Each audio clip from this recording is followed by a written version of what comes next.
anak TKB Bina Kasih, ketemu lagi bersama Miss Yuli. Sekarang kita akan kembali belajar agama. Semuanya sudah siap belajar? Miss Yuli yakin semuanya sudah siap ya. Untuk itu, sebelum kita belajar, mari kita berdoa dulu. Lipatlah tangan dan tutup mata untuk berdoa kepada Tuhan. Tuhan Yesus yang baik, kami mengucap syukur karena Engkau telah menyertai kami. Kini tiba saatnya Tuhan, kami akan belajar agama. Pimpin dan sertai kami, kiranya kami bisa belajar dengan baik. Inilah doa dan permohonan kami dalam nama Tuhan Yesus. Haleluya, amin. Ini anak-anak akan mendengarkan cerita tentang Yunus di perut ikan. Pada waktu itu, ada sebuah kota yang besar, nama kota Niniwe.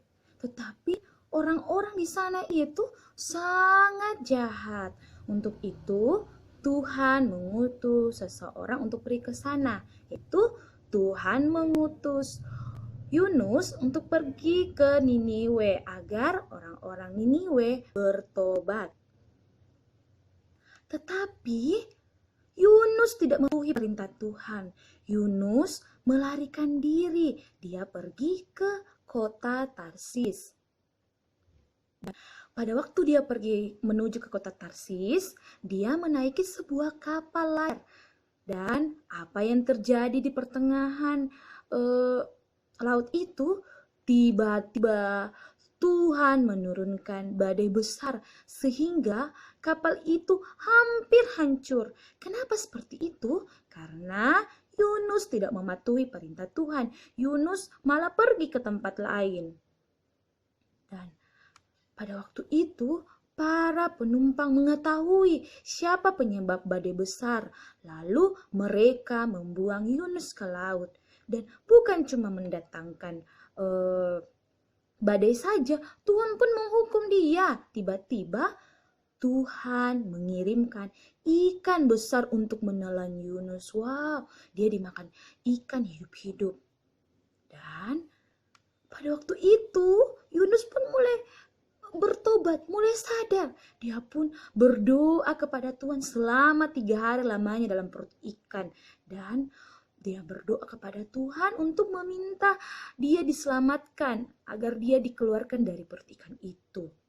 Dan pada waktu itu juga Tuhan memerintahkan ikan besar itu untuk memuntahkan Yunus ke darat. Dan setelah itu Tuhan menyuruh lagi untuk kedua kalinya Yunus pergi ke kota Niniwe. Kira-kira Yunus pergi tidak? Karena Yunus sudah takut, Yunus sudah bertobat, dia pun mengikuti perintah Tuhan. Dia pun pergi ke kota Niniwe dan dia jalan selama 3 hari lamanya. Dan pada waktu itu pun Yunus berseru kepada orang Niniwe bahwa Yunus berkata, jika mereka tidak bertobat, maka Tuhan akan menghukum mereka. Dan pada saat itu juga semua orang Niniwe percaya kepada Tuhan dan mereka mau bertobat. Mereka pun berdoa kepada Tuhan. Dan bukan cuma itu, semua orang-orang di sana tidak ada lagi yang berbuat jahat. Maka Tuhan tidak jadi menghukum mereka. Ya, itulah cerita Yunus di perut ikan. Dengarkan tentang cerita Yunus di perut ikan. Apa ya yang Yunus lakukan? Kenapa dia bisa dihukum? Karena dia tidak dengar-dengaran sama Tuhan. Dia disuruh pergi ke Niniwe, tapi dia pergi ke tempat lain. Ya, jadi anak-anak, mari kita menjadi anak Tuhan yang dengar-dengaran supaya kita tidak dihukum. Siapa di sini yang mau dihukum sama Tuhan? Tidak kan? Bagaimana caranya kita menyenangkan hati Tuhan? Yaitu kita harus dengar-dengaran. Dengar-dengaran kepada mami, kepada papi, kepada semua orang yang ada dalam rumah, dan kepada miss-miss kalau di sekolah. Iya, jadi kita harus selalu menyenangkan hati Tuhan. Kalau misalnya orang tuanya suruh, tolong dulu ambilkan ini, tolong dulu mami jaga adik. Jadi kita harus dengar-dengaran, kita harus taat kepada orang tua. Sama dengan kalau kita taat kepada orang tua, berarti kita juga sudah taat kepada Tuhan. Berarti kita sudah menjadi anak Tuhan yang baik. Ya. Sekarang Miss Yuli akan dengarkan lagu tentang Yunus di perut ikan. Ya, semua yang tahu lagunya menyanyi ya. Yunus di perut ikan, pom pom pom. Yunus di perut ikan, pom pom pom. Karena Tuhan mengasihinya hingga dimuntahkannya, pom pom pom. Cuap cuap, pom pom pom. Cuap cuap. Kita ulangi sekali lagi. Yunus di perut ikan, pom pom pom. Yunus di perut ikan, pom pom pom. Karena Tuhan mengasihinya hingga dimuntahkannya, pom pom pom. Cuap cuap, pom pom pom. Cuap cuap. Itulah pelajaran agama kita hari ini. Jadi, mari kita menjadi anak yang dengar-dengaran kepada orang tua, dengar-dengaran kepada semua orang, dan dengar-dengaran juga sama mis-misnya ya. Jadi, mari kita menyenangkan hati Tuhan. Kini tiba saatnya kita akan berdoa. Semuanya lipat tangan, kita berdoa.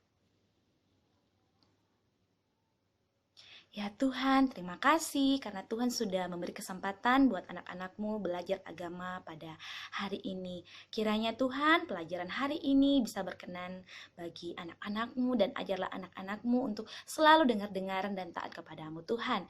Ya Tuhan, berkatilah anak-anak-Mu juga di rumah dalam bermain, belajar, dan dalam segala hal itu Tuhan. Kami yakin dan percaya Engkau akan selalu membimbing anak-anak-Mu ketika dia berada di rumah Tuhan. Ya Tuhan, kami juga berdoa buat orang tua Tuhan, berikanlah kesabaran buat orang tua untuk mendidik anak-Mu di rumah dan berkatilah mereka dalam pekerjaan mereka dan dalam segala hal juga Tuhan.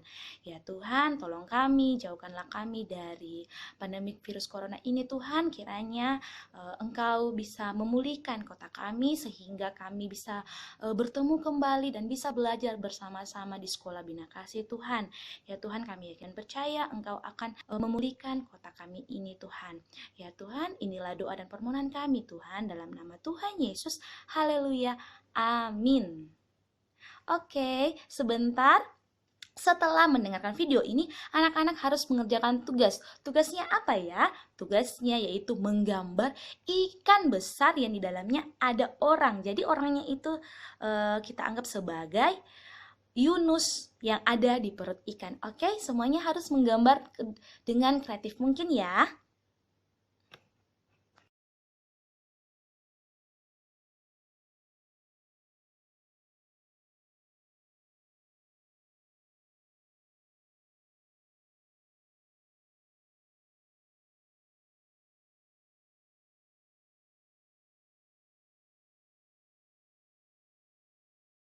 Itulah contoh yang Miss Yuli perlihatkan untuk anak-anak gambar. Ya, kalau begitu semuanya selamat belajar. Tuhan Yesus memberkati. Dah.